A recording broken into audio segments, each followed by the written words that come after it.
Pai, obrigado, Deus. Nossos corações, Senhor Pai, são, Senhor Deus, sempre iluminados, pacificados, Senhor Deus, tornados, Senhor Pai, tranquilos, porque, Senhor Pai, Tu nos conduz às águas, Senhor Pai, do descanso, ó Deus, do refrigério.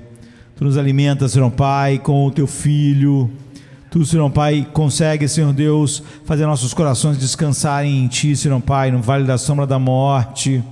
Nós não conseguimos imaginar, Senhor Pai, nenhuma situação na vida, Senhor Deus, ou no mundo, que, Senhor Deus, possa realmente tirar essas coisas do Seu servo. Quando olhamos para trás e vemos uma miríade de homens antes de nós, Senhor Pai, vivendo em mundos completamente, Senhor Deus, opostos a Ti, correndo risco momento após momento, e não só correndo, Senhor Pai, risco, mas quantos milhares e milhares e milhares foram, Senhor Pai, martirizados. E Tua graça, paz, comunhão, Senhor Pai, sempre foi suficiente.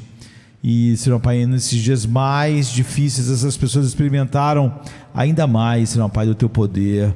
Que nós possamos experimentar algo, Senhor Pai, deste poder nesta manhã, em transformação, num coração que tenha olhos realmente para enxergar, porque, Senhor Pai, é impossível olhar para Ti de fato e não se encantar. A única coisa que é possível é ser cego para a Tua beleza.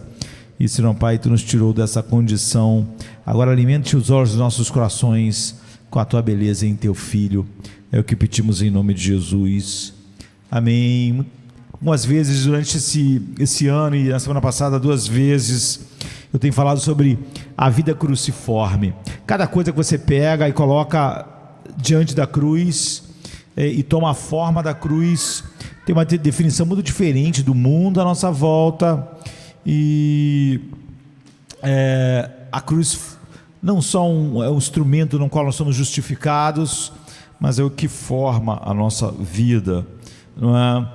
E eu quero falar rapidamente sobre o sofrimento cruciforme.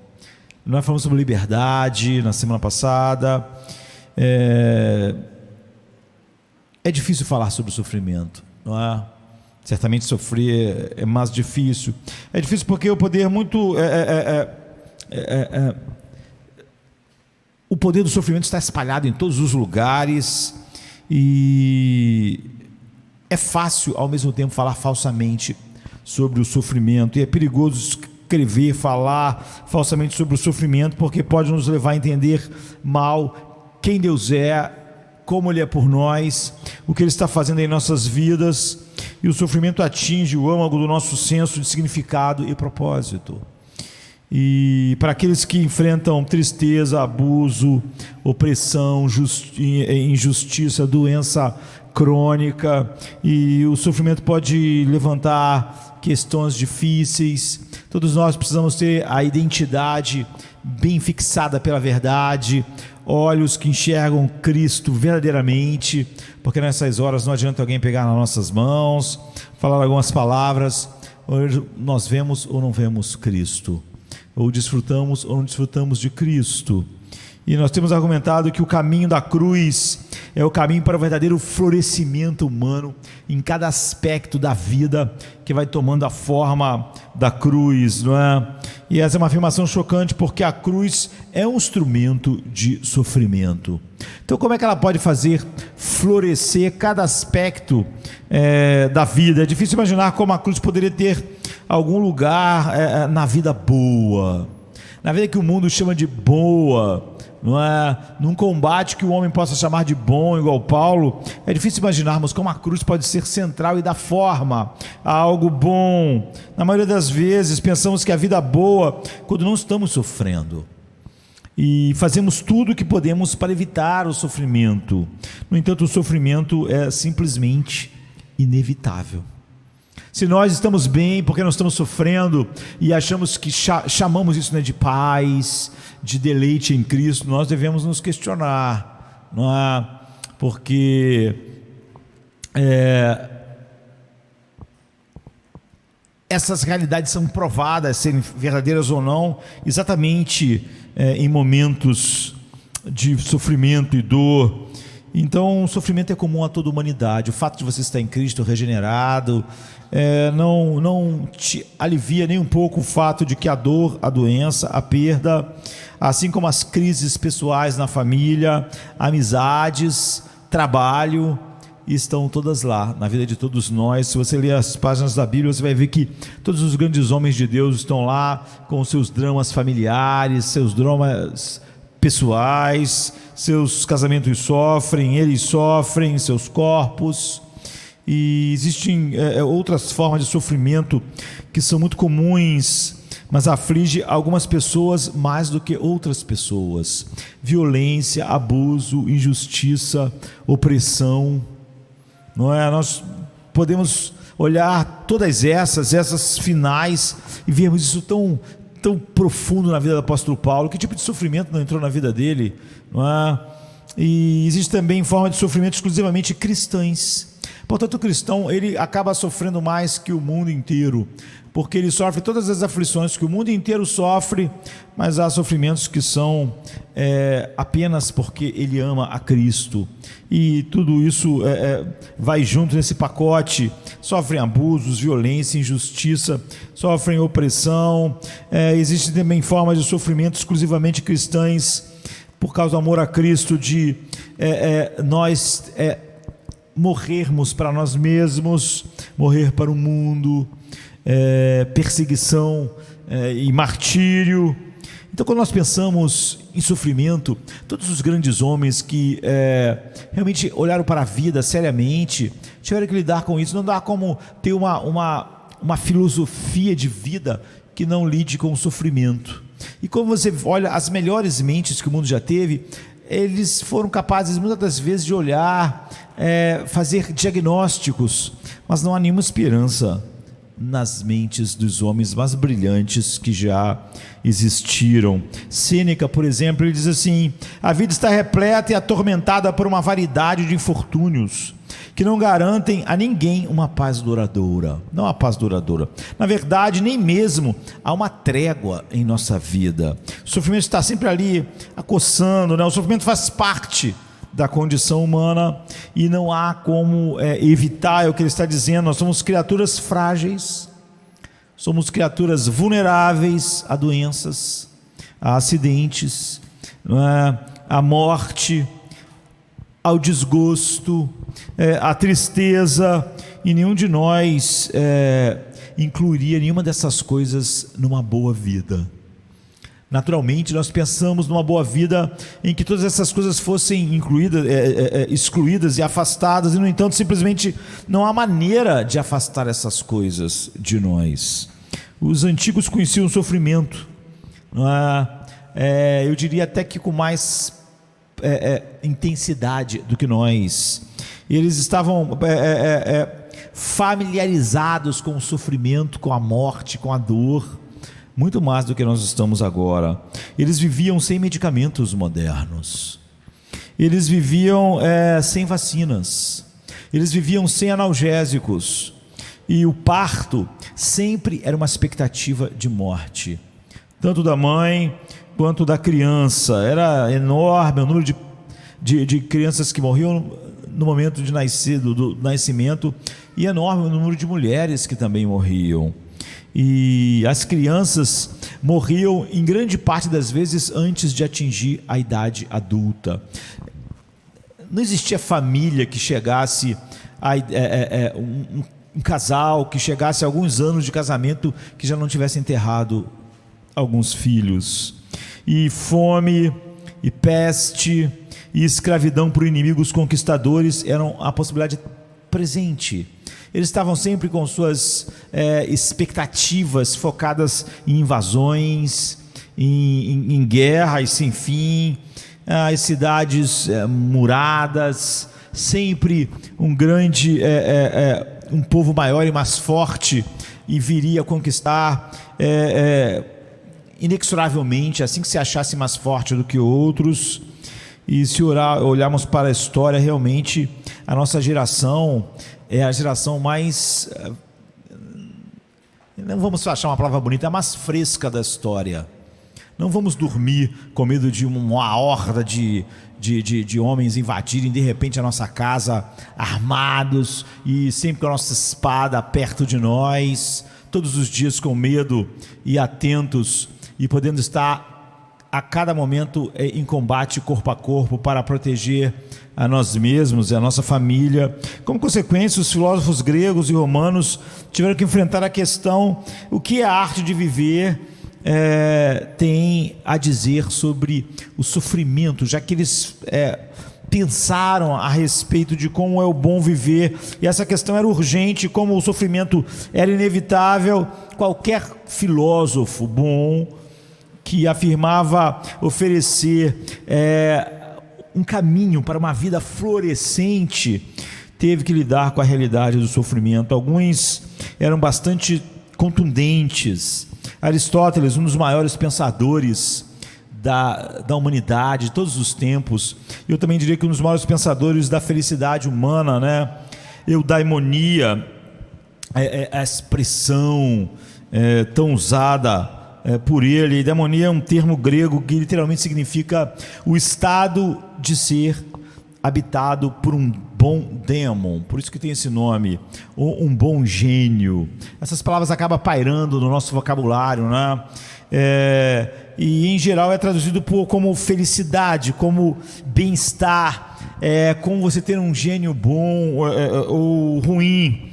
No plural, a palavra daimones, ou seja, é um tipo de ser na mitologia grega, não é?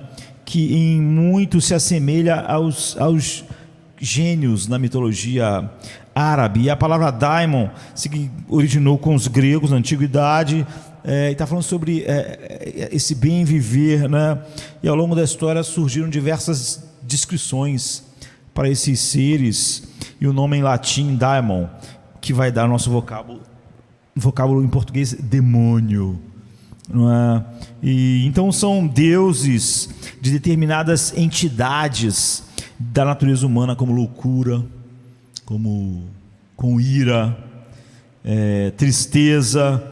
E Xenócrates, que foi um discípulo de Platão, associava esses deuses aos triângulos equiláteros, e os homens aos caleno, e os daimons aos isósceles.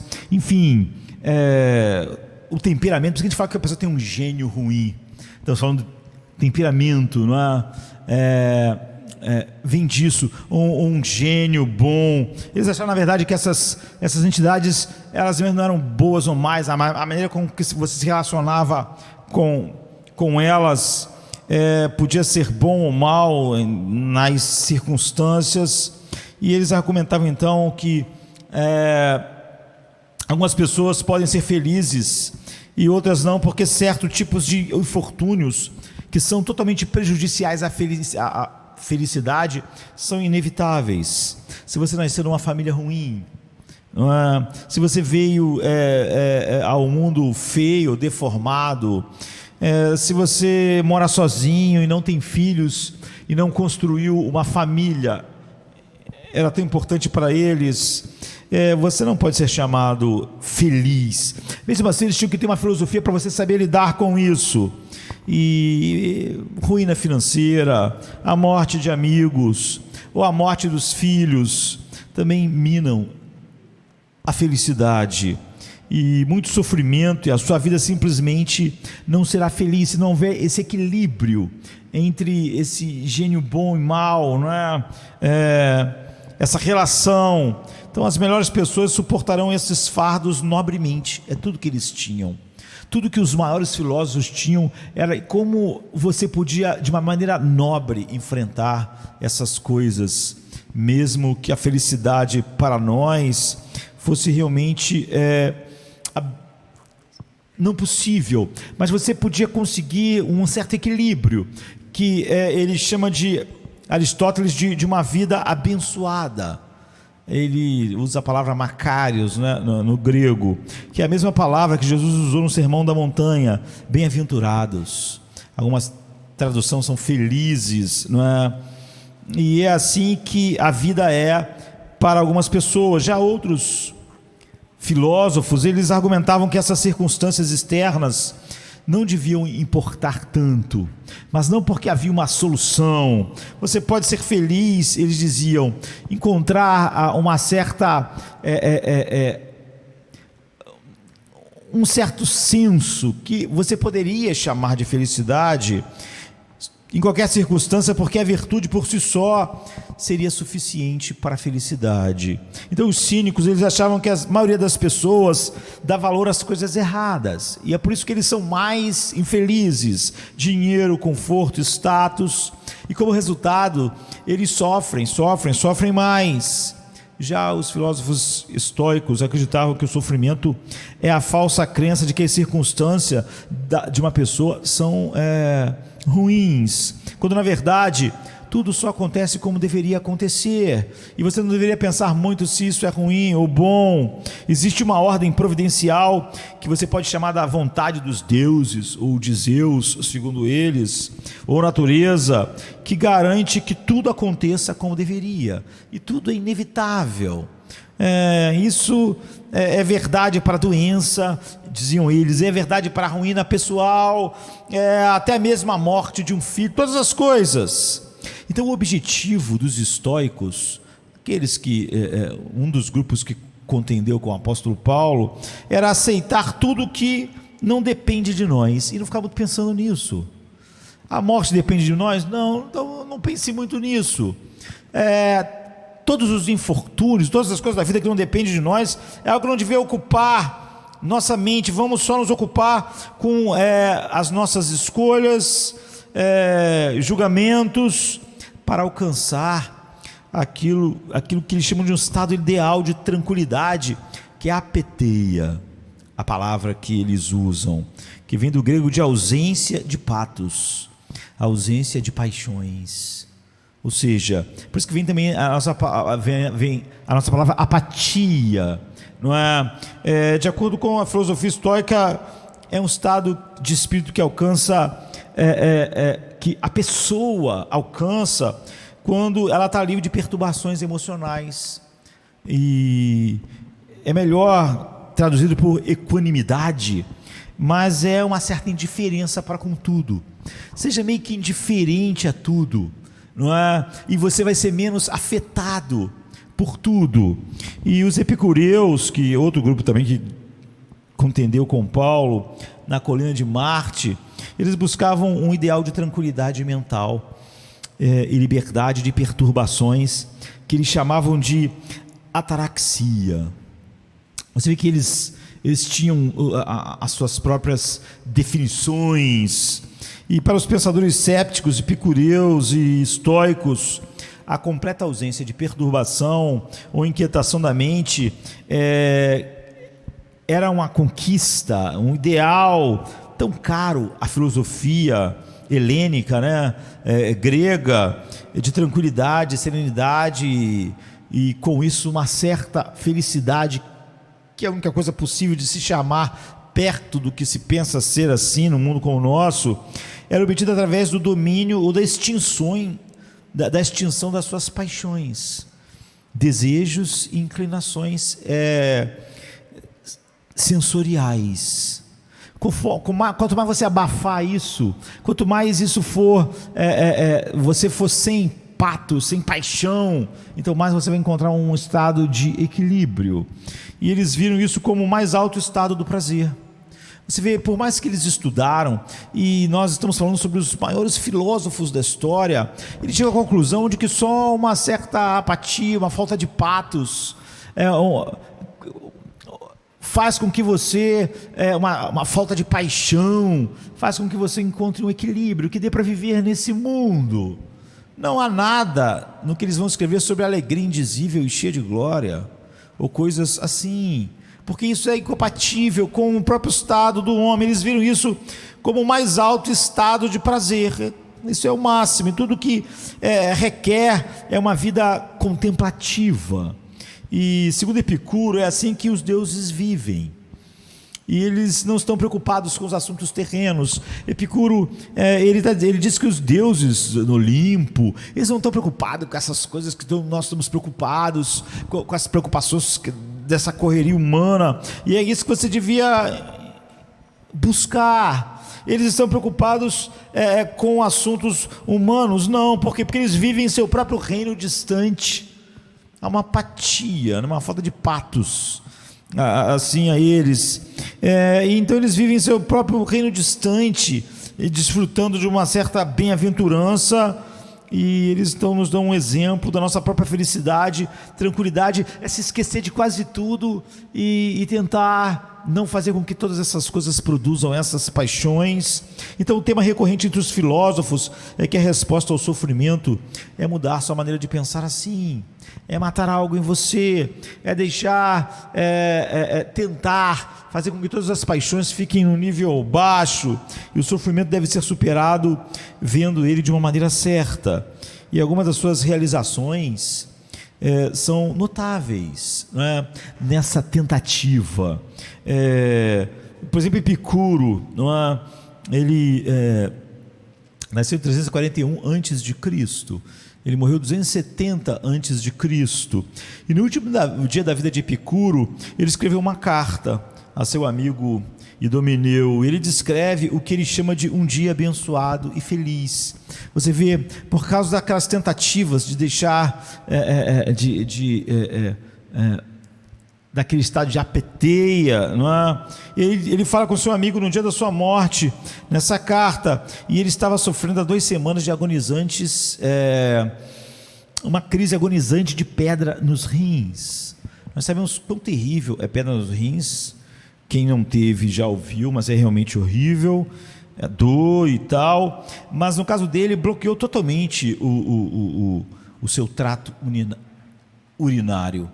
E até hoje, mesmo com as nossos remédios, a dor de pedra nos rins é terrível. E ele ficou assim 2 semanas com o trato urinário totalmente obstruído e com dores terríveis.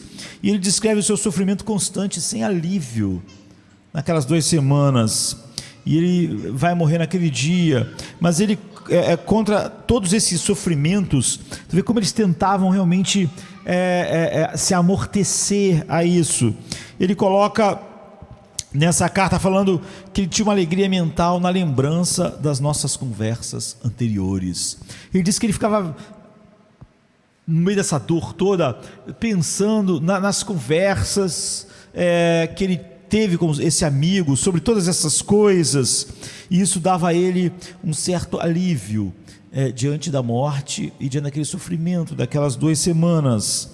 Então é difícil, quando você está lendo a carta, não ficar impressionado com a compostura, com a tentativa. E é um feito notável do testemunho que a mente humana pode alcançar em certa disciplina para se entorpecer de alguma forma, não é? Para enfrentar o inevitável de uma maneira melhor. Mas você vê, nós podíamos continuar olhando, não há nenhuma esperança. Quando o cristianismo entrou no mundo, ele contou uma história muito diferente. Ao contrário dos deuses de Epicuro, o Deus da Bíblia não está distante das preocupações humanas de uma maneira contemplativa. Esse Deus entrou na história e ele não vive uma bem-aventurança distante, indiferente, com apatia, não é? Jesus é a resposta de Deus ao sofrimento, e Deus tornou-se humano, e sendo totalmente humano, sofreu. Nós cantamos um hino hoje sobre o homem de dores, que sabe o que é padecer, como diz Isaías. Então Deus olha diretamente para o sofrimento, e Jesus é o homem que mais sofreu no mundo, tanto em sua alma, como em seu espírito, como esmagado pela ira infinita de Deus. Então Jesus entra no mundo de dores crônicas, doenças debilitantes, de filhos e amigos que morrem. E em João 11:33 diz, e 35, né, tem aquele famoso verso que diz: Jesus chorou. Esse versículo é tão breve que é fácil esquecer o quão diferente Jesus era comparado a todos os sábios, todos os filósofos da filosofia greco-romana. eles diriam que você tem que ser estoico, não é, a respeito disso. Os epicureus argumentavam que a morte não devia ser temida, não, porque ela é simplesmente uma parte natural da vida. Muitas pessoas repetem isso, mas sempre é falso. Há algo no ser humano que sabe que a morte não é natural, não é simplesmente... É bonito na música da Disney, o ciclo da vida, né? Sem fim, mas todos os seres humanos, na verdade, honestamente, olham para isso como o rei dos horrores. E enquanto Sócrates esperava a sua execução, ele argumentou que a morte, eles tinham que tentar enfrentar aquilo como uma coisa boa, porque no máximo, no mínimo, libertaria a alma, não é, da prisão do corpo. Mas Jesus chorou com seus amigos, não é, no enterro de Lázaro. Diante da morte, Sócrates e Jesus estão imundos e separados. Sócrates e Cristo, a sabedoria humana e a sabedoria de Deus estão totalmente distantes. E em suas horas finais, por razões muito mais profundas, Jesus está sozinho em oração. Sócrates estava ali reunido com os seus discípulos, querendo dar a eles algumas lições finais de como conseguir o controle e enfrentar o inevitável. Os amigos de Jesus, um havia traído ele, outros havia abandonado, outro negou ele 3 vezes. Jesus está suando sangue, enquanto Sócrates abraçava o seu cálice de cicuta, em que ele foi condenado a tomar para morrer. Jesus orou: se for possível, passe de mim este cálice. E na cruz de Jesus ele não exibiu apatia estoica, indiferença, tentando travar os dentes e simplesmente enfrentar o inevitável, assim.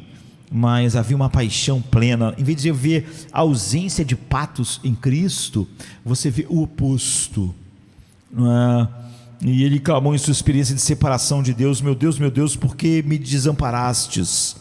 E esse é um confronto completo e honesto com o sofrimento e a morte.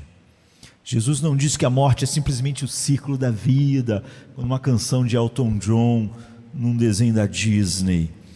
Então eu admiro os filósofos, não é?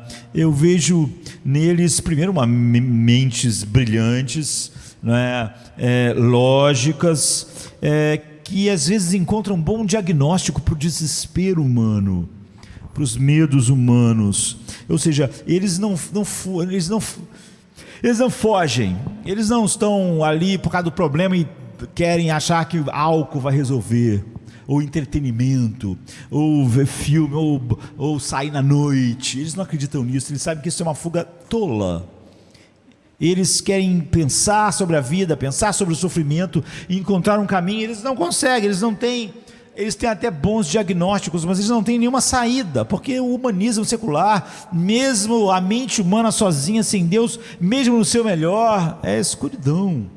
Mas eu admiro nisso. Então Agostinho, por exemplo, filósofo também, ele dizia: olha, eu gosto de Sócrates, Aristóteles, Platão, mas nenhum deles, em nenhum lugar vai dizer: vinde a mim, vocês que estão cansados e sobrecarregados, e eu vos aliviarei. Nunca, não há nenhum alívio, não é? Pelo contrário, o mais lógico raciocínio leva sempre a um estado que o que você deseja é simplesmente conseguir se livrar da paixão, se entorpecer de uma maneira que você encare as coisas sem esperança. Então a cruz muda tudo, não há mais nenhum pensamento brilhante como esses homens tiveram.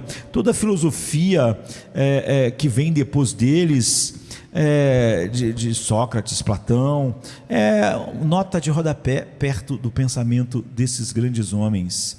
Quando Jesus chega ao mundo, o ser humano já tinha explorado ao máximo as mentes mais brilhantes. Não há nenhuma saída. E há um fato, não é? De como Jesus muda tudo para nós quando nós temos o sofrimento cruciforme, não é? Nossos medos são reorientados, e ao serem reorientados, há realmente não apatia, tentar se entorpecer, mas realmente há gozo e alegria ao olharmos o sofrimento pelo que ele é, compararmos a realidade que estávamos e aonde nós somos levados. Então há um acontecimento, né, famoso para nós, em que os discípulos ficaram diante de uma situação iminente de perigo e morte. Nossas reações a essas situações testam tudo que nós sabemos, tudo que falamos sobre Cristo, ser verdade ou não. E Marcos 4, 34, 37, 38 diz: e levantou-se um grande temporal de vento, e subiam as ondas por cima do barco, de maneira que já se enchia, e ele estava na popa, quem? Jesus, dormindo sobre uma almofada. E despertaram-no dizendo: Senhor, mestre, não se te dá que nós morramos, que nós pereçamos? Então Jesus estava diante da morte iminente. Havia um problema acontecendo tão grande, e os discípulos estavam desesperados, mas Jesus estava dormindo na popa do barco, sobre uma almofada. Jesus dormindo tranquilamente, e os discípulos totalmente desesperados. E quando você avança 10 capítulos em Marcos, acontece exatamente o oposto. Diz assim: e chegando-se, achou-os dormindo, igual ele estava no barco. Então agora quem estava dormindo eram os discípulos. E disse a Pedro: Simão, tu dormes? Não podes vigiar 1 hora? Vigiai e orai, para que não entreis em tentação. O espírito na verdade está pronto, mas a carne é fraca. E foi outra vez e orou, dizendo as mesmas palavras, e voltando-se achou-os outra vez dormindo, porque os seus olhos estavam pesados e não sabiam o que lhe responder. E voltou a terceira vez e disse-lhes: dormi agora e descansai? Basta, é chegada a hora. Eis que o Filho do Homem vai ser entregue nas mãos dos pecadores. Agora, por que Jesus estava dormindo tão pacificamente no meio de uma tempestade no mar da Galileia? O mar já é assustador quando ele está um pouquinho bravo, não é? Mas no meio de uma tempestade, à noite, simplesmente totalmente assustador, não é? E ainda assim, ele não consegue dormir no Getsemane. Ele não consegue simplesmente. Ele está perguntando a eles: vocês ainda dormem? Não é? Ele está angustiado, e ele podia dormir no barco, mas ele não podia dormir no Getsemane. E porque os discípulos estavam com a adrenalina lá em cima, assustadíssimos, cheios de medo, não é? Pulsando o coração deles com essa adrenalina, porque o navio estava sendo lançado de um lado para o outro. E vamos combinar, não eram homens como eu ou você, não acostumado com o mar. Esses são pescadores, eles já enfrentaram várias tempestades. A situação realmente era desesperadora quando os especialistas não sabem como agir, como eles, que eram pescadores a vida toda. E quando o pior dia da história chegou, eles estavam dormindo, eles conseguiam dormir, mas naquela tempestade eles não conseguiam dormir. Pedro, Tiago e João representam de alguma maneira muito do homem, não é? E nós temos que ver se representa nós hoje. E eles repreenderam Jesus por adormecer no barco. Normalmente nós ficamos aflitos com algumas coisas e perguntamos a Deus por que ele não vai fazer nada, ele vai ficar indiferente. Eles disseram assim em Marcos 4,38: mestre, não se te dá que nós morramos? Não se te dá que nós pereçamos? Você está dormindo enquanto nós estamos a ponto de morrer? Mas nós sabemos que 10 capítulos depois, Jesus é que repreende eles: vocês estão dormindo? Vocês não podem ficar acordados? Vocês conseguem dormir? Vocês não podem vigiar comigo por 1 hora? Marcos 14:37. Jesus não é o tipo ansioso, ele nunca fica ansioso. A ansiedade é incredulidade. Ele nos diz: lembre-se, não fiquem ansiosos por nada. E não se preocupem com o amanhã, Mateus 6, 25. Então, por que ele está acordado aquela noite? Porque ele não pode falar como Davi: deitei e logo peguei no sono, porque só tu, Deus, me faz repousar em segurança. Porque ele está muito perturbado e aflito, como Marcos 14:33 diz. Ou seja, na tempestade, Jesus rejeitou totalmente o terror. Jesus repreendeu eles por eles estarem apavorados naquela tempestade e chamou eles de homens de pouca fé. Mas lá no Getsêmani, Jesus é que grita com um forte clamor e lágrimas, como é descrito em Hebreus 5:7. Ele sentiu uma agonia tão grande que os seus vasos sanguíneos explodiram, na sua face, o qual nos dias da sua carne, oferecendo com grande clamor e lágrimas, orações e súplicas ao que o podia livrar da morte, foi ouvido quanto àquilo que ele temia. Você vê que nessas histórias o que? Tem temor no barco, onde há um desespero, onde não há como dormir, onde há uma reclamação: Deus, tu não vai fazer nada, ou uma reclamação: Jesus, tu não se importa. E Jesus repreende eles, diz que eles têm pouca fé, não há nenhuma razão para aquela ansiedade, aquela reação. Mas aqui está dizendo que Jesus ofereceu grande clamor e lágrimas de acordo com aquilo que ele temia, e ele foi ouvido por aquilo que ele temia, em Hebreus 5:7. O que nós podemos ver é que a cruz muda o centro de todos os nossos temores. Por isso, o medo, quando ele toma forma da cruz, ele é muito diferente do mundo à nossa volta. Porque Jesus sabe o que ele deve temer e o que ele não deve. Todos os filósofos não sabiam o que deviam temer de verdade, e a luta contra com esse pano de fundo de realidade, as melhores mentes não têm nenhuma solução. E Jesus sabe que você não deve temer aquele que pode matar o seu corpo, mas aquele que pode lançar o seu corpo e alma no inferno, como ele disse em Mateus 10:28. Não temais os que matam o corpo e não podem matar a alma, antes temei aquele que pode fazer perecer a alma e o corpo no inferno. Jesus está dizendo: os temores de vocês estão todos errados, por isso a alegria e o júbilo também não podem estar onde devia estar. Jesus não teme as profundezas marinhas, as profundezas aquáticas, que podem ser silenciadas pela sua voz. Naquela noite ele vai dizer: aquieta-te para o mar, Ele sabe o que ele deve temer, ele sabe que terrível coisa é cair nas mãos do Deus vivo.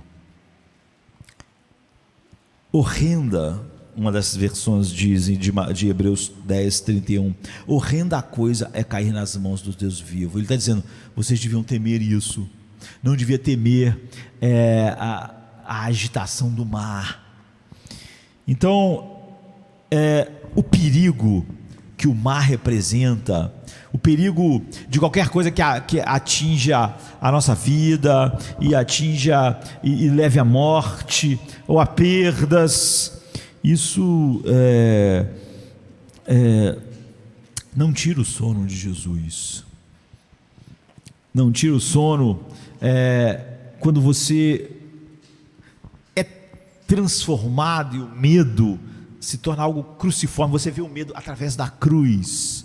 Então você vai ver Daniel na cova dos leões podendo dormir, Davi cercado por milhares dizendo que pode deitar e dormir, Pedro na prisão dormindo, Jesus dormindo no barco.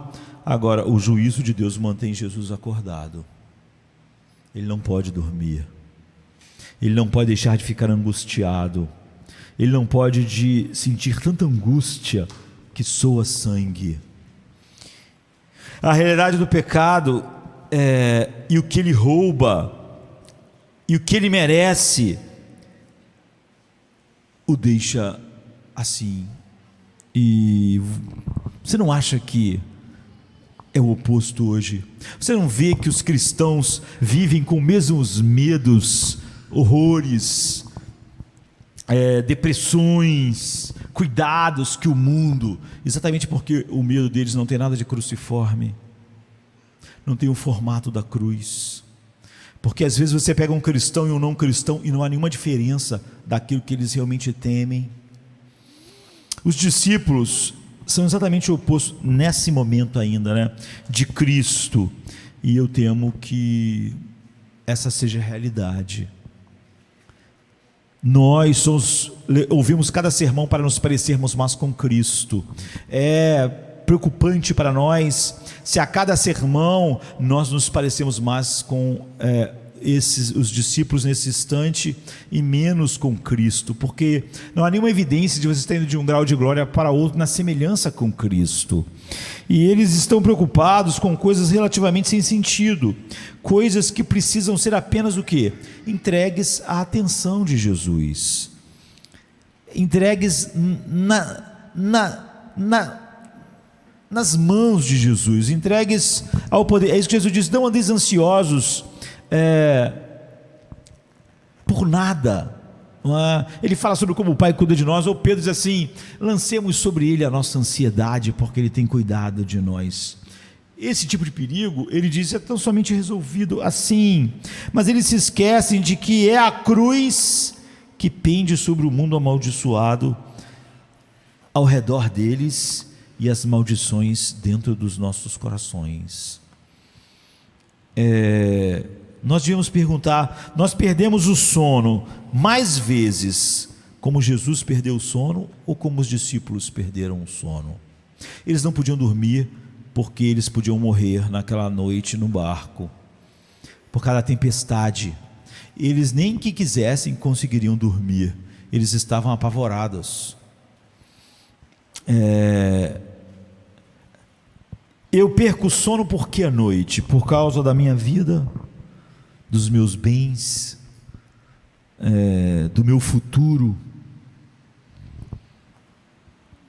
Isso não tem nenhuma relação com o Espírito Santo, você vê, nenhuma relação com a nossa semelhança com Cristo, porque é mais fácil para mim me preocupar com a programação da semana, ficar ansioso com a próxima semana, com algumas coisas que eu tenho que enfrentar essa semana, do que sobre o fato de que em torno de nós paira o juízo de Deus, sobre todas as pessoas que nós vemos, cada face que nós vemos, cada voz que nós ouvimos. Porque eu estou mais preocupado com a forma como meus colegas me julgam, como nossa cultura nos vê, como nossa cultura pensa sobre nós, como, enfim, enquanto eu não estou nem um pouco preocupado e não perco nem um pouco de sono por causa da opinião de Deus sobre algo.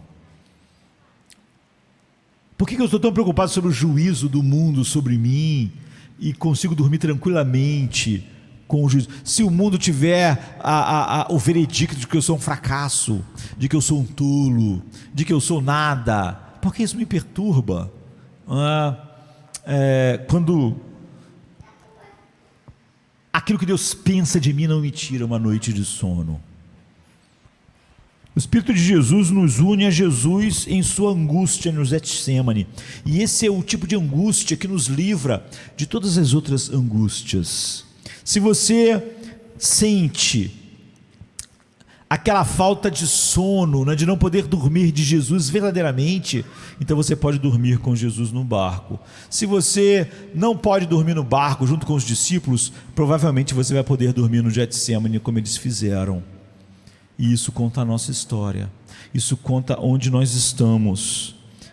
Paulo diz assim em Romanos 8:23: gememos com ele pela revelação dos filhos de Deus, para a ressurreição dos mortos. Ou seja, gememos não por aquilo que o mundo está gemendo, e nós junto com ele, através do Espírito Santo, junto com Cristo, através do Espírito Santo que habita em nós, entramos em acordo com as cruzes que devemos carregar.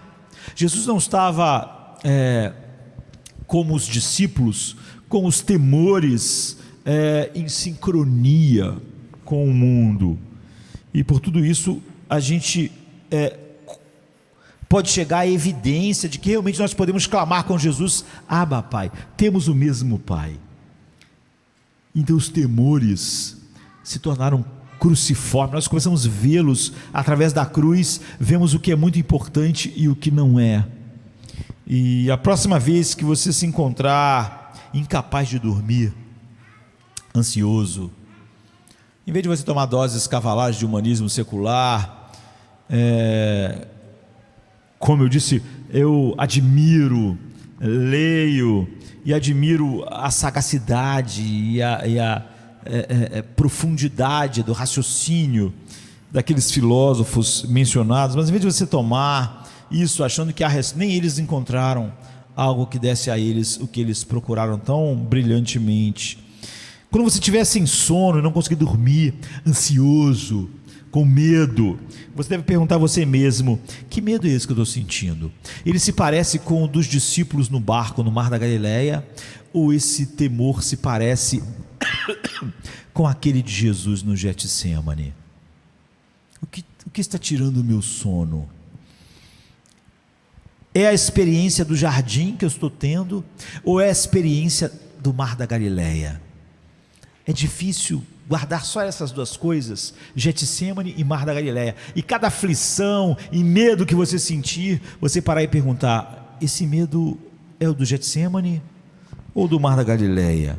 Pergunte a si mesmo se o seu estado de vigília, de ansiedade, de falta de sono, de preocupação, vem do enfraquecimento da carne ou do despertar do Espírito Santo de Deus.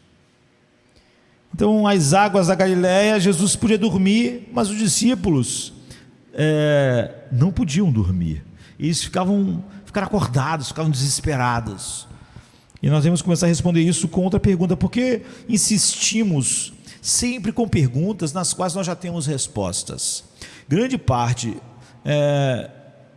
de todo aconselhamento cristão que as pessoas querem, elas já sabem a resposta. Elas já sabiam antes de fazer as perguntas. E uma das tolices mais comuns entre nós é fazermos sempre perguntas das quais nós já sabemos a resposta.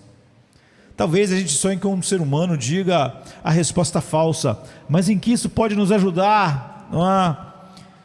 Nós sabemos que ser cristão, estar em Cristo, ser regenerado, não significa de forma alguma que não haverá dor, perda e sofrimento. Na verdade, Deus promete que nós teremos aflições. Tenho-vos dito que em mim tereis paz, mas no mundo tereis aflições. Eu penso que a gente faz uma troca.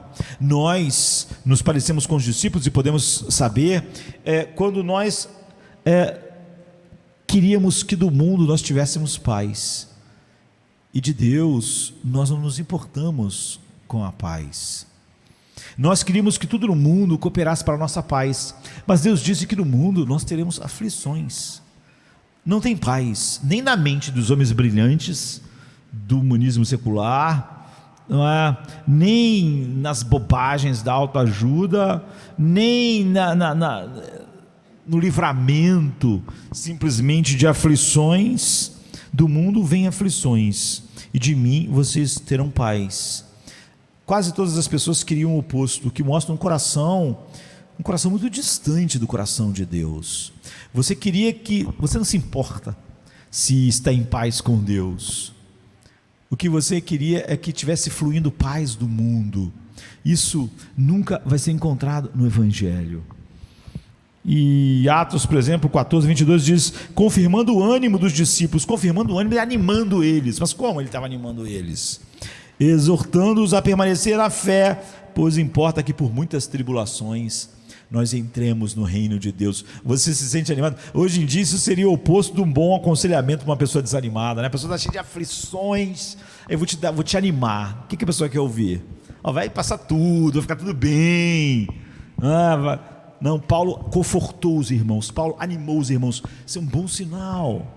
Essas aflições que todos nós estamos sofrendo é um bom sinal, porque importa que por muitas tribulações, perigos, nós entremos no reino de Deus. Esse é o ânimo que Paulo dava. Se não serve para você, esse é o único ânimo dos cristãos, não é? que vê em Cristo. Ele está falando o quê? Decepções, problemas familiares, acidentes, câncer, perda do bebê. O ponto é que tudo isso causa muita dor de verdade. A Bíblia não fala sobre entorpecimento, sobre encontrar uma apatia, como é a única coisa que a mente humana conseguiu chegar, porque não há como negar a realidade, mas não há algo que possa trazer macários, né, uma bem-aventurança ao coração, diante dessas coisas, a não ser matando um pouco a paixão em nossa vida. E você vê que João 16,33 junta paz e tribulação, Paulo também, e Deus uniu essas duas coisas, de maneira que eu diria assim, olha, não tente separar o que Deus uniu, sabe, aquilo que Deus falou sobre o casamento, não separe o homem aquilo que Deus uniu paz a tribulações, estão ligadas. Enquanto você estiver no mundo, a única paz que Deus pode te dar é ligada a tribulações.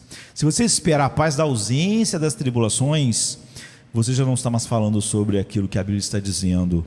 No mundo tereis aflições, de mim vocês vão ter paz. Deus conhece perfeitamente nossos corações, Ele conhece que ainda há uma estreita afinidade entre a nossa natureza e o mundo tentador, sedutor, dizendo toda hora para nós que há alguma coisa que pode trazer descanso que não é Jesus, que há alguma coisa que pode trazer segurança que não é Jesus. Nós podemos dizer frases como, eu já escrevi na internet, que você não está seguro no sofá da sua casa,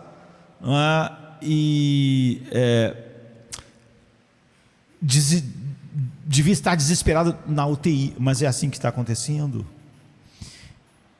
Que você carrega um pequeno mundo em seu próprio peito. Então, Deus sabe que há esse mundo sedutor, dizendo que há coisas que podem ser sua paz, sua alegria, que não é Cristo, mas que você também carrega um mundo no seu interior, não só externamente, mas Deus está dizendo, no mundo tereis aflições. Se você espera tanto internamente quanto externamente em algo que não é Cristo, você não vai ter nenhuma relação de paz realmente nesse mundo. Ao mesmo tempo que ele diz, em mim vocês terão paz. Se nós transportássemos as imagens, a gente diria que Jesus está dizendo para mim, em mim vocês vão dormir no mar da Galileia, no meio da tempestade, mas em mim vocês não poderiam dormir quando estivessem diante da ideia do juízo de Deus no Getsêmani. Vocês em mim temerão muito a Deus, e então vocês não temerão as coisas que os homens temem. Em mim, porque vocês não poderiam dormir no Getsêmani ao pensar sobre a ira infinita de Deus, então em mim vocês podem dormir no mar da Galileia quando a vida de vocês estiver em perigo. E você vê essa promessa dupla. As pessoas não gostam. As pessoas às vezes, quando se aconselham ou quando elas ouvem a palavra de Deus, elas gostariam de separar essas coisas. No mundo tereis aflições. Tudo que elas queriam que alguém dissesse, ou que o pastor dissesse, você não vai ter aflição, ou a aflição vai acabar, ou depois que essa aflição for embora, nenhuma outra virá. E a pessoa pode chamar de paz e tranquilidade aquilo que ela sente entre uma aflição e outra, mas é óbvio que isso não é nada. Uma paz só é paz quando é provada. A coragem só é coragem quando ela é provada. Mas isso jamais deveria ser assim. Como a paz se mostra poderosa se nós não tivéssemos paz na aflição. Como a paz que excede a todo entendimento se mostraria ao mundo se não fosse por muitas tribulações que nós entrássemos no reino de Jesus. Como é que nós acharíamos que Paulo realmente tem uma paz que nunca ninguém teve, se a paz dele não fosse suficiente para todos os seus sofrimentos? Se a alegria de Paulo não fosse suficiente para a vida que Paulo levou, que de especial haveria nessa alegria? Não é? A paz dos discípulos, a gente pode chamar de paz, né? Uma paz entre aspas assim. A paz dos discípulos no Getsêmani, enquanto eles estão dormindo, não é uma paz vinda de Cristo. É uma paz do entorpecimento. Eu não temo a ira de Deus, não é real para mim. Eu temo o mar da Galileia, porque é real para mim. A questão é o que é mais real para nós. Nós não queríamos paz vinda de Jesus. Grande parte das pessoas, mesmo na igreja, as pessoas queriam paz vinda do mar da Galileia. Eu vou ter paz quando o mar ficar calmo. Jesus dormia enquanto o mar estava bravo. Nós queremos a paz que vem das coisas, a paz que vem das pessoas, a paz que vem das situações, a paz que vem do mar da Galileia, não a paz de Deus que excede todo entendimento. Jesus podia dormir no barco porque ele tinha paz, ele é a paz, mas diante do cálice ele não podia ter senão agonia. Você vê que é uma coisa que produz a outra, não é? Nós temos que admitir a tendência natural da nossa carne é covarde, encolher diante da tribulação, e só o pensamento muitas vezes nos faz tremer e perder o sono. As coisas nem aconteceram ainda, nós só estamos antevendo, e antever para nós é tão terrível, não é? Mas nós não conseguimos antever e ser terrível para nós a ira de Deus nem por um instante. Nós sabemos que bilhões já estão no inferno, mas isso não nos preocupa. Nós nos sentimos muito preocupados com a sociedade que está viva, mas tem muito mais gente hoje no inferno do que no mundo. Nós achamos que aquilo não é nada, não é muito real, não é? Nós achamos que esse mundo é muito triste, e Deus uniu as coisas nesse mundo exatamente por causa disso. Você só pode ter paz nele, no mundo você vai ter aflição. Você colocou a sua esperança nos relacionamentos, mas eles vão trazer aflição para você, e no final, quando eles estiverem terminando, você vai ver que eles nunca foram destinados a te dar paz. Teus filhos vão te levar para a sepultura, ou você vai levar seus filhos.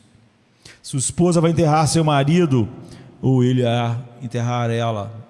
Eles nunca foram destinados a te dar paz, alegria, conforto, descanso. Pelo contrário, essas perdas faz parte das muitas tribulações pelas quais nós entramos no reino de Deus. Isso nos conforta, não é? Como é necessário para nós hoje que essas duas coisas sejam ligadas neste mundo, não é?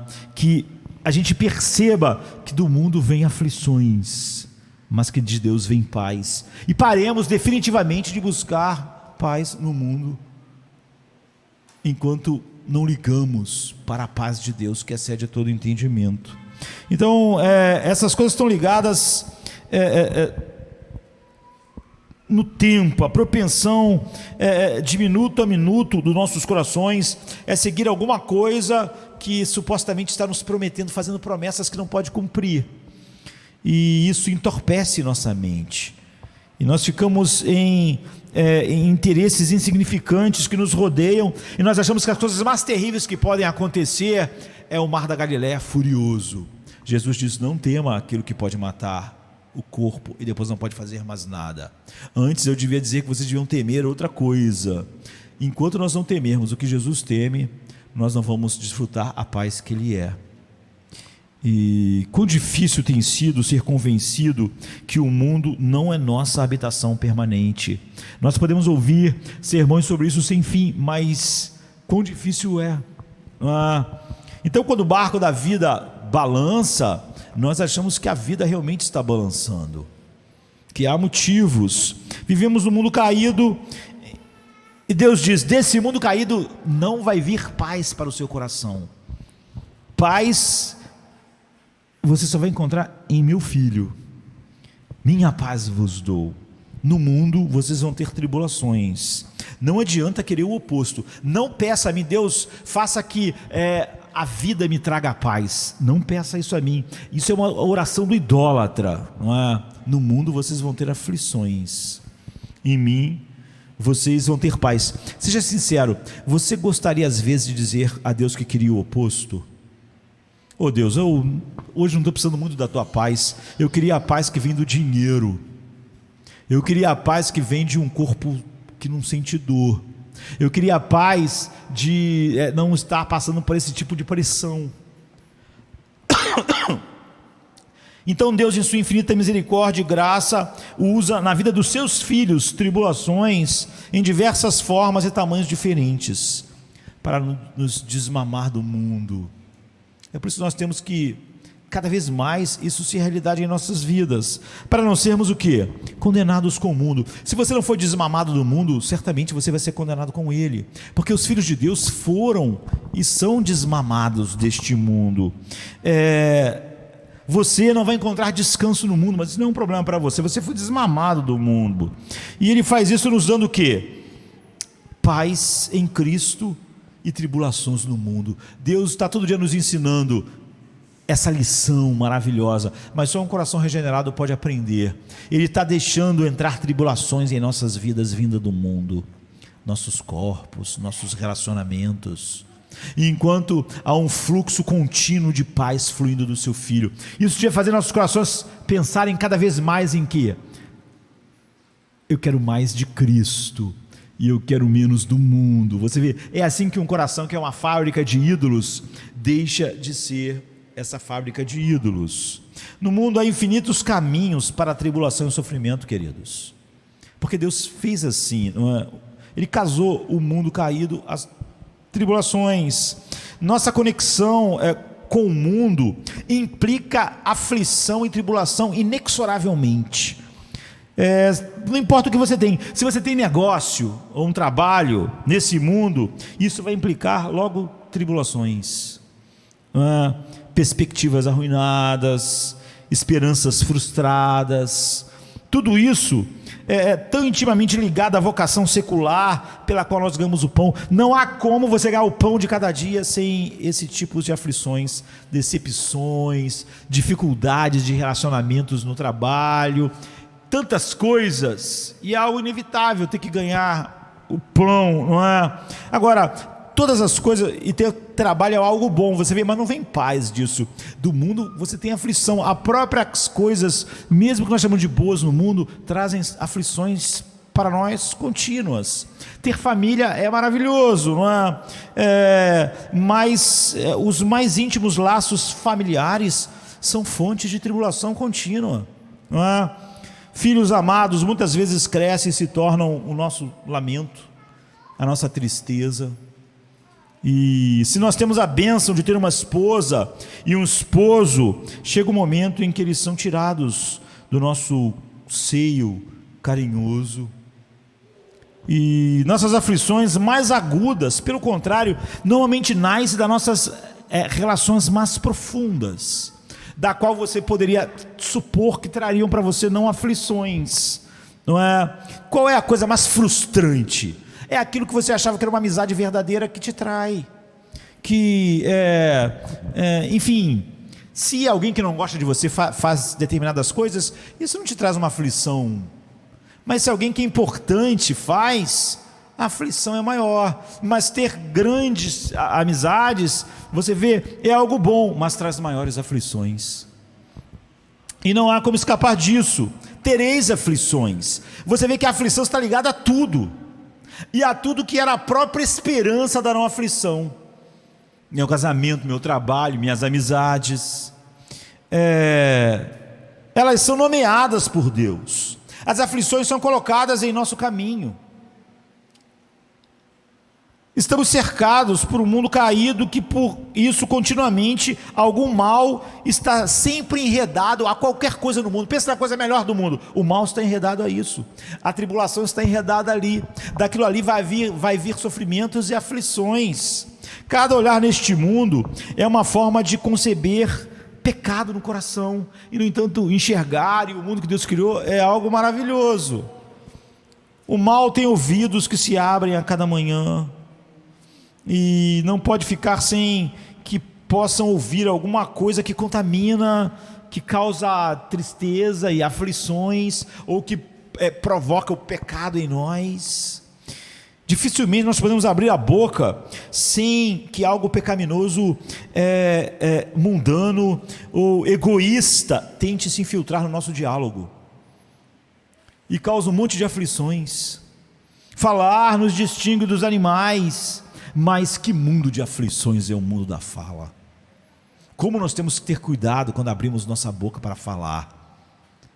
Porque essa coisa maravilhosa que é falar causa talvez a maior parte das aflições do mundo, das pessoas, tristezas, tudo isso. Quer dizer, as coisas mais belas, como o ver, o ouvir, o falar, o casamento, a amizade, trazem tribulações.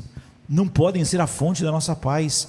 É preciso algo que seja a fonte da nossa paz nessas coisas que trazem aflições. Então, tudo isso é uma fonte de tribulação. Há o pecado dos olhos, o pecado do ouvido. Não pense que quando alguém fala mal de alguém para ficar fofocando para você, que você que está ouvindo não está pecando, você está pecando. Há o pecado dos olhos, há o pecado do ouvido, há o pecado do coração, há o pecado da língua. Trazem com eles o que? Tribulação. Traz o que? Tristeza. Traz aflição. Se formos fiéis em seguir a Cristo nesse mundo, então Paulo diz, todos aqueles que seguem a Cristo, que é coisa mais maravilhosa que seguir a Cristo, mas neste mundo isso traz aflições. A paz tem que vir de Cristo e não do nosso serviço a Cristo, porque o servir a Cristo no mundo traz aflições. Se a nossa paz viesse de que ao servir a Cristo as coisas fossem maravilhosas e dessem tudo certo, então nós estávamos buscando paz naquilo que fazíamos para Cristo e não em Cristo. Os nossos ministérios são fonte de aflições. E quando ficamos muito decepcionados, é porque achávamos que o ministério seria a fonte de paz. Cristo é a fonte da paz. Em mim vocês vão ter paz. No mundo e no ministério, Paulo, Pedro acabaram mortos. Se a paz que eles estavam buscando, tranquilidade, gozo, alegria indizível, era no ministério, então eles só encontraram tribulações. Paulo apanhava de cidade em cidade. Certamente o ministério dele não estava dando a ele alguma coisa que não fosse tribulação. Então nós temos que contar como certo sofrer. E se seguimos a Cristo, acrescentamos mais aflições que o homem natural à nossa volta experimenta. Então, do flagelo da língua que difama até o martírio, tem sido a experiência dos cristãos o tempo todo. Grande parte das aflições de Paulo não vieram do mundo, vieram da igreja, da língua das pessoas, da incompreensão das pessoas, dos coríntios, dos gálatas. O que podemos ver então é que por todos os lados, dentro e fora de nós, existem fontes de aflição internas, coração, nossos pensamentos, palavras, enfim. E nossos corpos são tabernáculos terrenos. Eles estão se corrompendo a cada dia. Se nós temos qualquer esperança que vamos ficar mais saudáveis, toda essa loucura que a pandemia mostrou no mundo, mostrou que as pessoas realmente elas acreditavam de alguma maneira que elas iam ficar aqui por mais tempo do que elas vão ficar. Há alguns anos atrás houve uma pandemia no mundo. Sabe quantas pessoas daquela época estão vivas? Ninguém. Elas tiveram muito cuidado, ou não tiveram, não sei. Só sei que todas elas acabaram morrendo. Se as pessoas não entenderam isso ainda, é assustador quando os crentes agem como o mundo, diante da realidade de que todos nós estamos indo para morrer. Nossos rins falham, nosso coração falha, nosso fígado falha, é o que vai acontecer. Quando Paulo diz que o homem exterior está se corrompendo, não é uma frase de efeito, ele está dizendo, meu pulmão está se corrompendo, meu coração está se corrompendo, minhas pernas, minha coluna está desabando. Mas a minha paz não vem disso, porque ele diz, meu homem interior está se renovando dia a dia. Nós não estamos falando palavras bonitas aos domingos. Quando nós temos uma visão cruciforme do sofrimento, todas as coisas começam a mudar. Semente de doença e morte habita em nosso corpo. A semente do que vai te matar já está em você, e você não tem como livrar isso com se tapando, indo para algum lugar. A morte está em você. Ela não vai vir de outro lugar. Não há um lugar para fugir de algo que já está em nós. Nossos corpos são mortais. Nós não temos como nos isolar em algum lugar e ficar escondidos para que a morte não nos encontre. Toda a semente da sua morte A falha final do seu coração, a arritmia final do seu coração já está em você, já está operando em você. É isso que Paulo está dizendo quando o homem exterior está se corrompendo. De forma que a partir de fora e de dentro, da igreja visível e do mundo, do corpo e da alma, do amigo e do inimigo, dos pecadores e dos santos, tudo isso foi uma fonte de aflição para o apóstolo Paulo. Se ele esperasse que a paz dele e a vida da igreja visível, ele estava enganado. Ele diz: fora o que pesa sobre mim, o cuidado de todas as igrejas. As coisas que falaram que Paulo era insignificante, que o discurso dele era horroroso, que ele era feio, foi a igreja. Foi a igreja que disse isso. Quem disse que Paulo pregava por amor ao dinheiro? Foi a igreja, as igrejas que ele fundou. Se ele esperasse paz, conforto vindo assim, ele então não teria. Então, de forma que a partir de dentro de nós e de fora de nós, e da igreja visível, e do mundo, e do corpo, e da alma, do amigo, do inimigo, dos pecadores, dos santos, da sua família, no mundo vai vir aflições de todas essas coisas. Não são a fonte da paz. Deus ligou a aflição a todas essas coisas para nos ensinar o único lugar da onde flui paz para nós. Tudo potencialmente é fonte de tribulação e aflição. Você tem um bebê no seu colo, é maravilhoso, mas ele é uma fonte potencial de aflição. Ele fica doente, ele cresce, não é o que você esperava, é uma fonte de aflição. Mas tudo isso não tem um fim sábio. Não foi a vontade de Deus que o seu próprio Filho amado suportasse sofrimento por nós. Ele não é um homem de dores, ele não bebeu até a última gota do cálice, ele não foi à frente. Se estamos sendo conformados à sua imagem, não devemos ser como ele, não devemos sair após ele fora do arraial seguindo a sua vergonha. Se ele é um homem de dores, nós devemos ser um homem de confortos. Se ele tomou a cruz, nós devemos tomar a nossa almofada. É necessário, portanto, indispensavelmente que andemos no caminho da tribulação. No mundo, enquanto temos paz em Cristo. Paulo não tinha paz porque as igrejas visíveis eram a fonte da sua paz, porque o seu ministério era a fonte da sua paz, porque seu corpo era a fonte da sua paz, porque seu mundo era a fonte da paz. Isso é a paz de querer o mar da Galileia calmo para poder dormir.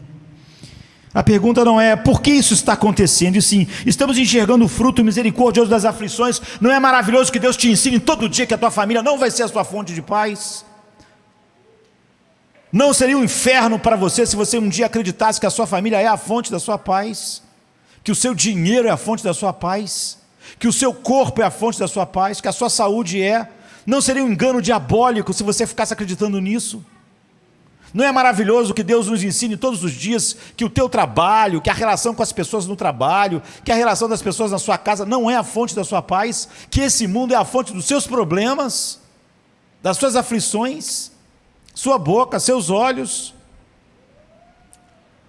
Quando nossos ouvidos estão abertos por Deus, a tribulação prega para nós todo dia. Quando pessoas nos decepcionam, quando a paz não vem da família, não vem do ministério, nós descobrimos a mensagem sagrada, pregada pelo Espírito em nossos corações: eu sou sua paz, é de mim que vem a paz.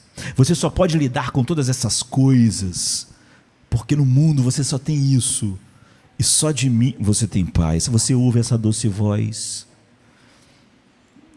que doce voz vai exterminando todos os porquês.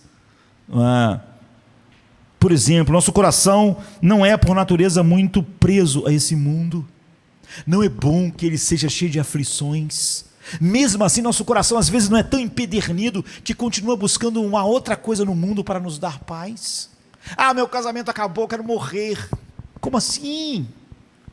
Como um cristão pode não ter aprendido que o casamento não era a fonte da sua paz? É maravilhoso se o casamento é feliz. Mesmo um casamento feliz é cheio de aflições, porque a pessoa que você ama fica doente, porque a pessoa que você tem um problema, porque a pessoa que você tem, que você ama, tem boca e ela é pecadora.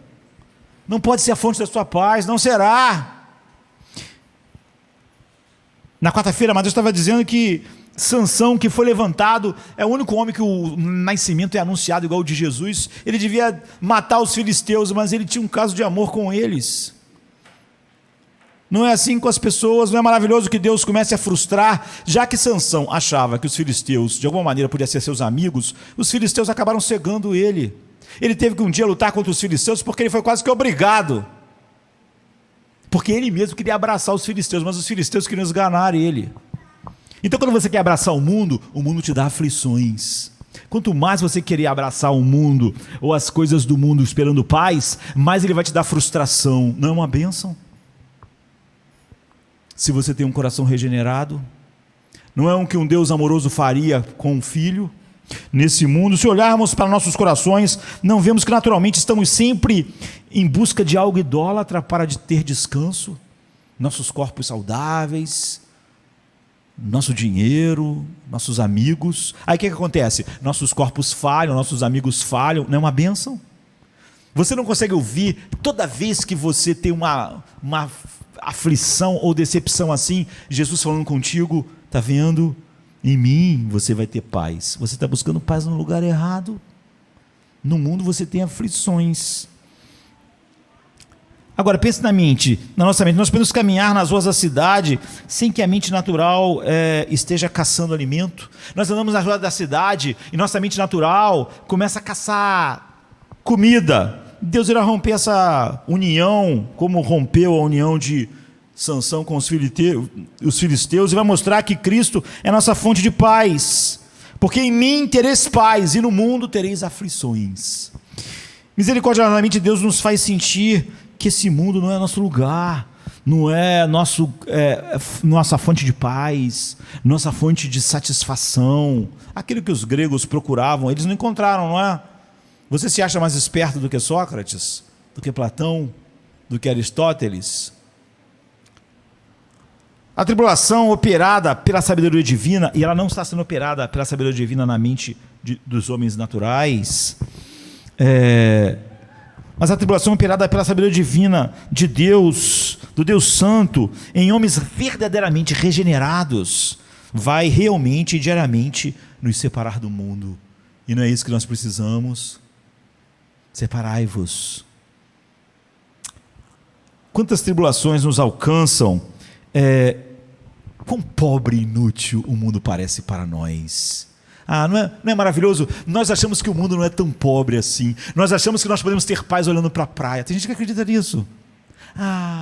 Quando eu estou precisando, eu vou assim, eu olho o mar, olho a montanha. As pessoas falam toda hora para a gente assim: para você ter uma vida melhor, uma autoestima, você tem que correr, fazer exercícios, você tem que se alimentar bem. Você acredita, querido, que vai ficar em paz assim? Acredita? Durante um tempo, não é? Como tolos são os cristãos, não é? Quando você estiver com câncer, você acha que olhar para o mar vai te ajudar? Quando sua família estiver esfacelada, você acha realmente que olhar para a montanha vai te dar paz? Não é melhor você deixar de ser tolo logo? Quão pobre e inútil esse mundo nos parece quando as tribulações de fato chegam. Precisamos de consolação interior que o mundo não pode dar. Precisamos de uma paz que excede todo o entendimento. Precisamos que a paz de Deus, que excede todo o entendimento, guarde as nossas mentes e os nossos corações. Aonde? Num cofre. Que a paz de Deus, que excede todo o entendimento, guarde as nossas mentes e nossos corações em Jesus Cristo. O ministério de Paulo só trouxe tribulação para ele. A igreja visível só trouxe tribulações, alegrias. Mas você vê as melhores coisas do mundo que traz alegrias, traz tribulações juntos. Não pode ser a fonte da paz, não há equilíbrio aí. Entretenimento, viagens, paisagens lindas, amizades. Nós precisamos de algo que realmente dê paz às nossas consciências. E o mundo só pode ferir nossas consciências. Ainda mais. Pior, o nosso mundo e o humanismo secular tenta matar nossas consciências. Porque já que nós não podemos ter paz com essas consciências, que tal matar elas? Se não podemos ter paz, que tal nos matarmos? A ideia do humanismo secular não é muito diferente da ideia do suicídio. O suicídio está tentando matar o corpo, tentando dar um jeito nas coisas. Mas o humanismo secular está tentando matar nossas consciências, quem nós somos, quem fomos criados para ser. Precisamos da garantia absoluta do amor de Deus por nós, e o mundo, longe de ser uma ajuda, o mundo é o inimigo que tenta obstruir nossos olhos para a garantia do amor de Deus. E por graça nós precisamos de tribulação após tribulação, aflição após aflição, precisamos de dor após dor, precisamos de tristeza após tristeza, para podermos dizer assim, da sua plenitude, não do mundo, nós recebemos graça sobre graça, graça da paz, da alegria, do conforto, para cortar cada pedaço de íntima comunhão que existe entre nós e o mundo, e nos convencer em nossos corações, da maneira mais profunda possível, a ser humano, como nós fomos criados para ser, entendendo que não há nenhum consolo no mundo, nenhum descanso, nenhuma paz. Vivemos numa sociedade que incentiva e estimula o pecado e que baniu Deus. Estimula a imoralidade e toda espécie de... E as pessoas fazem uma ONG para tentar promover a paz. É inútil, porque você promove o pecado e quer paz, mas o pecado é o oposto da paz. Deus não pode, C.S. Lewis diz, nos dar paz além de si mesmo, porque tal coisa não existe. Nem Deus pode te dar paz fora de Cristo, porque não existe tal coisa. O diabo pode te entorpecer, mas nem Deus eterno pode te dar paz fora de Cristo, porque não existe paz fora de Cristo. Agora, as pessoas ficam muito chocadas com o mundo sem paz. Esse mundo merece paz? Se a paz só pode vir de Cristo e o mundo despreza a Cristo de todas as formas, você está muito chocado que o mundo não tem paz? Você acha que o mundo é vítima da sua falta de paz? Não há paz para os ímpios, diz o meu Deus, Isaías 57:21. Por que você acha que haveria? Impiedade é exatamente a vida que não leva a Deus em consideração, que vive como se ele não existisse. Só que ele é a paz. Como haveria paz num ímpio ou num cristão nominal? Essa é a boa notícia de toda a nossa aflição. Deus não deixou nenhum de nós no escuro. Ele não só disse que haveria aflições, mas disse o porquê. Por o mundo, pelo seu... pela sua impiedade, e para nós. Tiago diz assim: meus irmãos, considerem motivo de grande alegria o fato de passarem por várias aflições, pois vocês sabem que a prova da fé produz perseverança. Como é que você saberia que a fé tua é verdade, que Jesus é a tua paz, se não houvesse as coisas que mostrassem que essa paz realmente existe, que essa alegria é real? E a perseverança deve ter ação completa, a fim de que nós sejamos maduros e íntegros. E o resultado, ficamos firmados e satisfeitos e inabaláveis, porque confiamos nessa rocha inabalável, como o Salmo 66:35 diz. Satisfeitos, porque confiamos mais no pão da vida do que em qualquer outro pão. Nossa alma tem uma fome e nós já temos a comida para ela. Ela está satisfeita. Cada dia mais ficamos parecidos do objetivo final, do propósito final de Deus em Romanos 8:29. Também nos predestinou para sermos conforme a imagem do seu Filho, a fim de que ele seja o primogênito de toda a criação. Um propósito específico de cada sofrimento. Nós não enxergamos de cada um com o seu propósito específico. Nós temos a visão geral. Deus nos dá prova, tribulações e aflições para aperfeiçoar a nossa fé. Nada mais é do que para aprofundar, aperfeiçoar a nossa fé fica muito vago, para aprofundar nossa paz em Cristo, nossa descanso em Cristo, nosso deleite em Cristo, para isso, para ficar evidente de que do mundo não pode vir essas coisas, para que nós confiemos ainda mais em Cristo para a nossa paz, para a nossa esperança, para o nosso gozo e alegria. Como você vê as aflições e os sofrimentos, nós temos que acabar, né? Como você vê as aflições e os sofrimentos? Se você está no padrão normal, você vê como um intruso, um ladrão, um inimigo. Mas Tiago disse que você devia ver como um presente de Deus, que vai dar a você mais segurança, mais satisfação, mais firmeza em Cristo. E a imagem de um rei que lhe dá um presente precioso e uma bandeja de ouro. É isso que Deus faz quando envia aflições. No mundo vocês vão ter aflições para que vocês percebam cada vez mais profundamente como em meu filho vocês têm paz. Meus irmãos, considerem motivo de grande alegria então o fato de vocês passarem, porque isso vai mostrar quem Jesus é para vocês, a realidade dele. Então Paulo, eu diria que ele é um exemplo do homem dormindo num barco, onde os discípulos não puderam dormir. Tudo na vida de Paulo foi uma tempestade, e Paulo estava sempre dormindo num barco. Como você caracteriza todas as suas aflições, perdas e decepções? Paulo pegou essas coisas esmagadoras, e disse que o peso delas era um peso leve e momentâneo. Ele podia dormir no barco, no mar da Galileia. É isso que novo nascimento, morte expiatória, graça de Cristo traz para nós. Nos faz temer algumas coisas que matam as outras coisas. Então a perspectiva mostrada por Paulo é verdadeira e estarrecedora. Ele considerava essas aflições terríveis, esses sofrimentos incríveis, e que eu posso dizer que nunca experimentei como Paulo. Ele diz em 2 Coríntios 4,17, nossa leve e momentânea tribulação. Eram problemas enormes no corpo e na alma, não é? Os sofrimentos de Paulo. Mas ele diz que essas aflições são leves e momentâneas.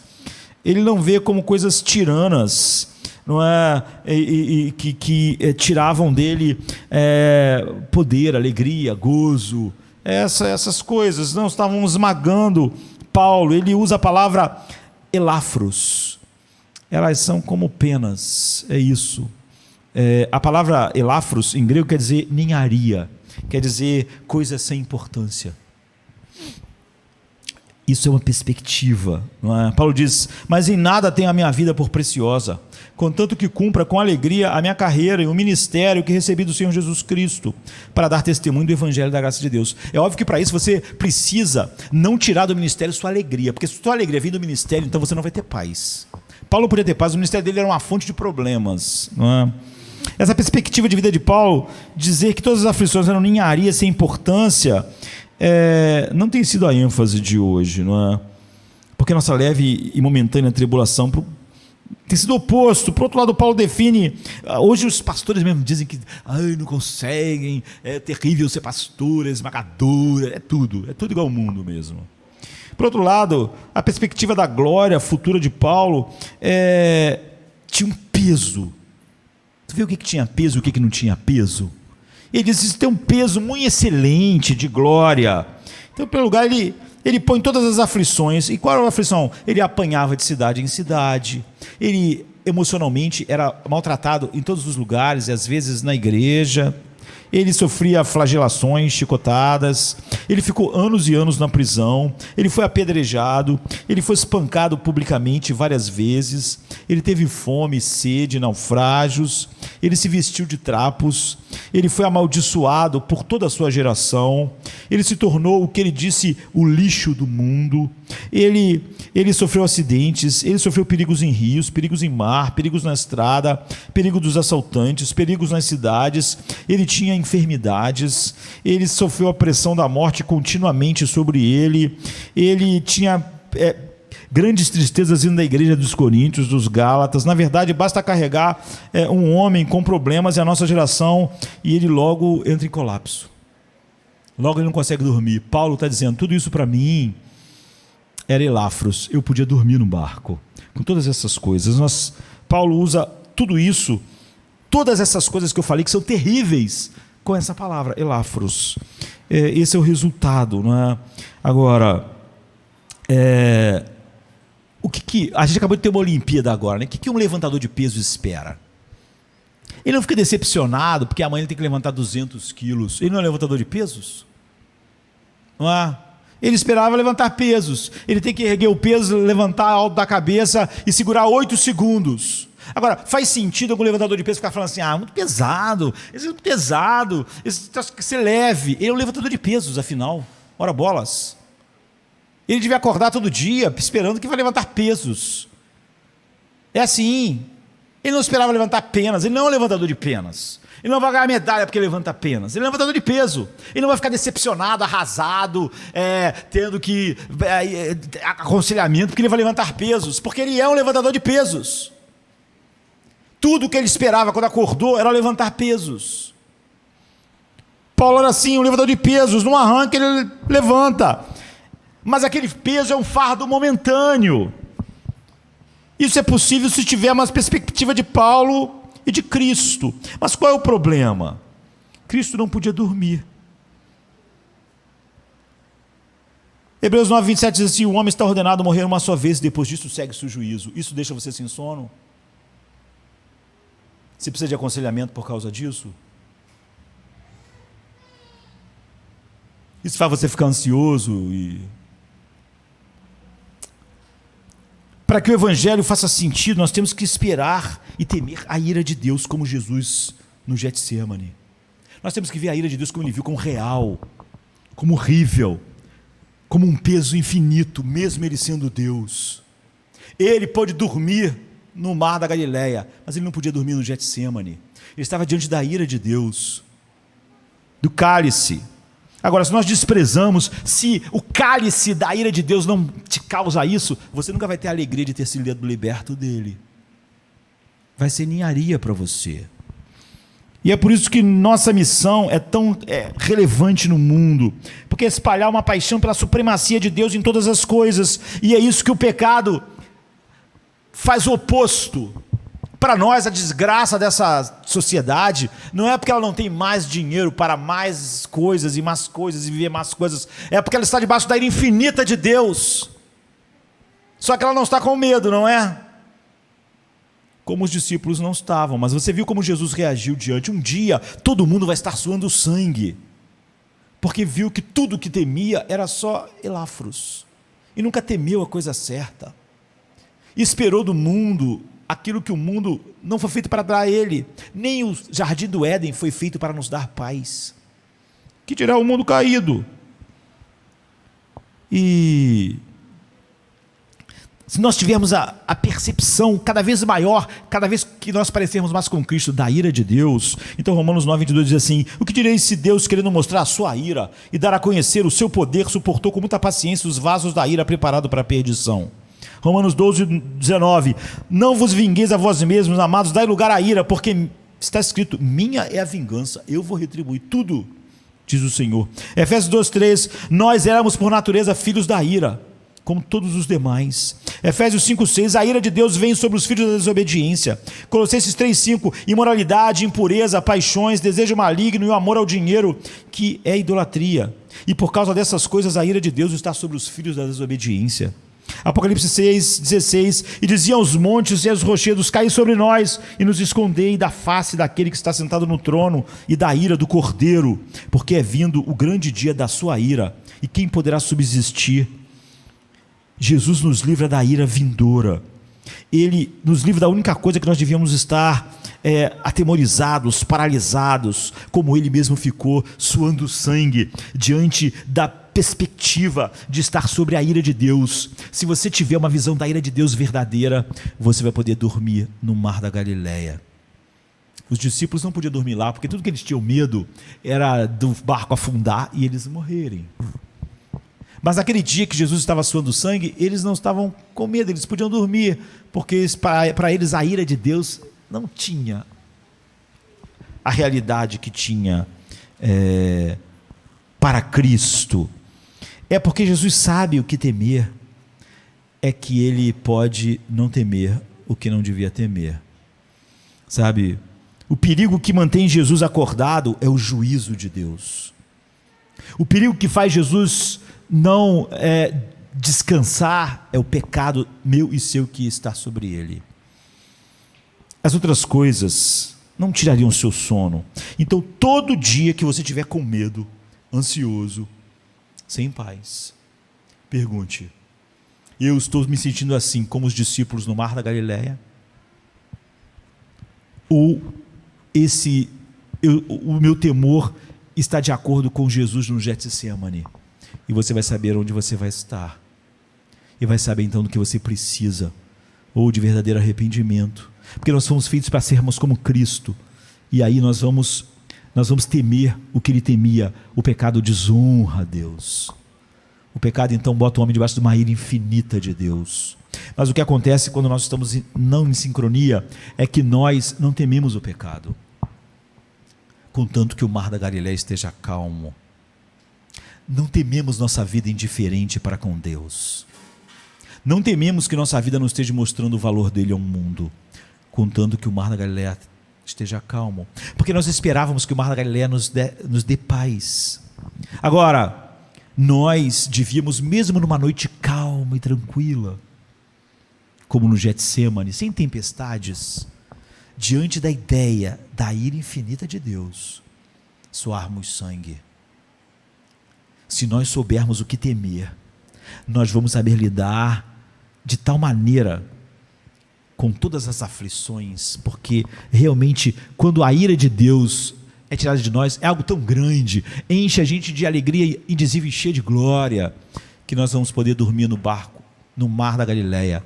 Paulo, eu diria que dormiu o tempo todo no meio da tempestade, porque ele não poderia dormir diante da realidade do pecado e da ira de Deus. E havia uma alegria tão grande, porque ele foi livre disso, que todo o resto era muito pequeno. Cada tribulação só levava mais para onde ele queria ir. Paz em Cristo, conhecer Cristo. Ele diz, e o poder do seu. Eu quero conhecê-lo e o poder dos seus sofrimentos. Eu quero todas essas coisas, se elas me dão Cristo. Eu perdi tudo por causa dele, e elas são lixo, porque elas me deram Cristo. Perder tudo fez eu descobrir que ele é minha paz, ele é meu descanso. Essa é o sofrimento cruciforme. Pergunte sempre se o seu sofrimento tomou a forma da cruz, e tudo foi mudado. Vamos ficar de pé, vamos orar. Venha se cansado estás, e eu descanso darei.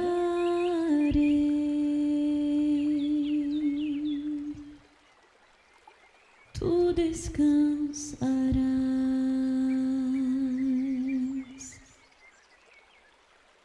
Venha a mim se não tens paz, e eu darei paz sem fim.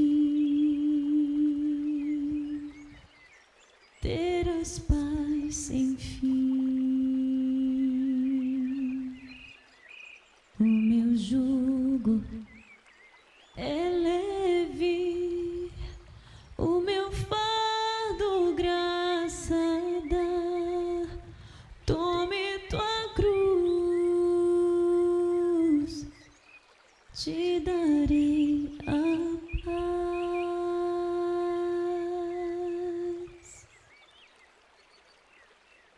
Venha o aflito e lhe darei paz,